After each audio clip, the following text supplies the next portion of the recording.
Listen carefully. जानते हैं, कभी कभी सबसे ज्यादा डर उन कहानियों में लगता है जिनका कोई अंत ही नहीं होता, जिनका जवाब हमें कभी नहीं मिलता। तो आज हम एक ऐसी ही कहानी की परतें खोलने वाले हैं, एक डिलीवरी की कहानी जो हमें यह दिखाएगी कि असल में सस्पेंस और एक अनजाना सा खौफ कैसे पैदा किया जाता है।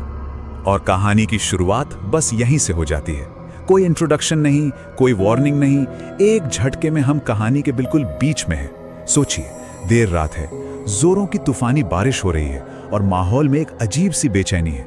बस यहीं से माहौल बनना शुरू होता है। तो चलिए इस कहानी में थोड़ा और गहरे उतरते हैं। देखिए, हर डरावनी कहानी की शुरुआत ना किसी बहुत ही साधारण सी बात से होती है, और यहाँ ये सिर्फ एक पिज्जा डिलीवरी है, बिल्कुल एक रोजमर्रा का काम जो कुछ ही देर में एक बहुत ही भयानक अनुभव में बदलने वाला है।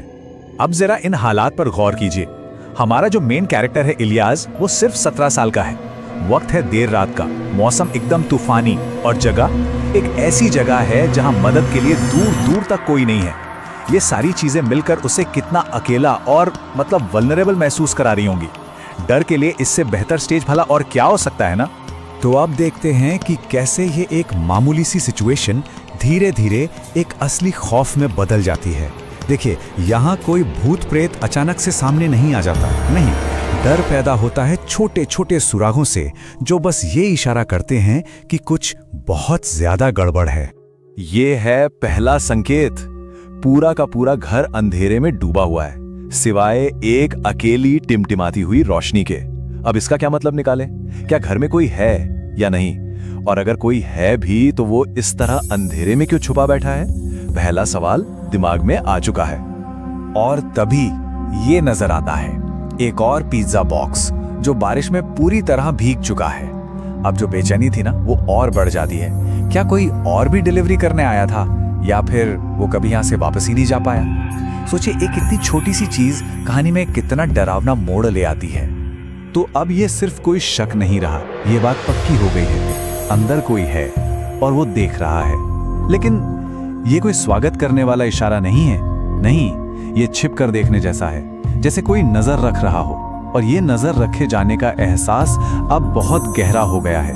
जरा इस आवाज के बारे में सोचिए। ये सिर्फ एक फोन की घंटी नहीं है, ये पतली है, बेताद है। ऐसा लग रहा है जैसे कोई बहुत बड़ी मुश्किल में फंसा हो। मानो अंदर से कोई मदद के लिए चिल्ला रहा है, लेकिन दरवाजे तक आ नहीं सकता। एक मामूली सी आवाज अब एक खौफनाक चीख बन चुकी है।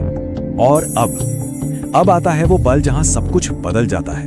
अब तक डर सिर्फ महसूस हो रहा था, है ना, बस इशारों में मिल रहा था। लेकिन अब वो अनदेखी चीज पहली बार सीधे इलियास से बात करती है। सोचिए, ये आवाज आई कहां से? कोई दिखाई तो दे नहीं रहा। ऐसा लगा जैसे ये हवा में से आई हो, या शायद बारिश की बूंदों के बीच से। एक एकदम रूखी बेजान आवाज जो सिर्फ हुक्म दे रही है। और बस इसी एक पल में डर अपनी सारी हदें पार कर जाता है। और यही सवाल इलियास के जहन में भी गूंज रहा होगा। जब आपके आसपास कोई ना हो और फिर भी कोई आपसे बात करे, तो डर का कोई ठिकाना नहीं रहता। और इस सवाल का कोई जवाब ना मिलना, यही तो सबसे ज्यादा डरावना है। अब ये कोई दिमागी वहम नहीं है। इलियास को सचमुच एक ठंडा भारी दबाव महसूस होता है, जैसे कोई उसे घूर रहा है पेड़ों के पीछे से। मतलब ये जो भी है, अब सिर्फ घर के अंदर नहीं बल्कि बाहर भी है। वो पूरी तरह से घिर चुका है। और बस यहीं पर हिम्मत जवाब दे जाती है। देखिए, जब डर बर्दाश्त से बाहर हो जाता है ना, तो सोचने समझने की शक्ति भी खत्म हो जाती है। दिमाग बस एक ही कमांड देता है, भागो। ये वो पल है जब सारा तनाव टूटता है और बस जान बचाने की कोशिश शुरू होती है। तो सवाल ये है कि क्या इलियास बच गया? हाँ, वो बच गया। लेकिन कहानी यहाँ खत्म नहीं होती। असल खौफ तो अगली सुबह सामने आता है, जब हमें जवाब नहीं मिलते, बल्कि एक ऐसी हकीकत पता चलती है जो उस रात से भी कहीं ज्यादा डरावनी है।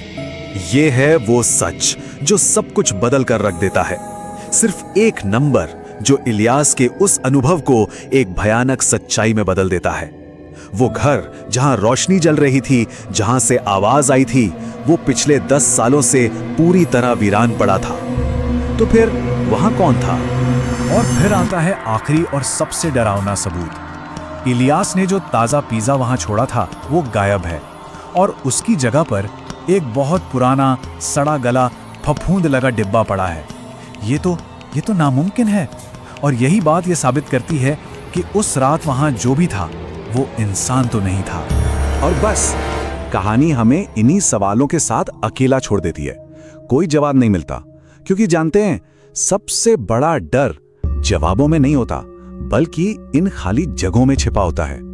हमारा दिमाग इन सवालों के जो जवाब खुद बनाता है ना, वो किसी भी असलियत से कई ज्यादा खौफनाक होते हैं। तो आखिर में बस यही एक सवाल रह जाता है, उस तूफानी रात में, उस वीरान घर के अंदर आखिर वो क्या चीज थी जिसे इतनी भूख लगी थी?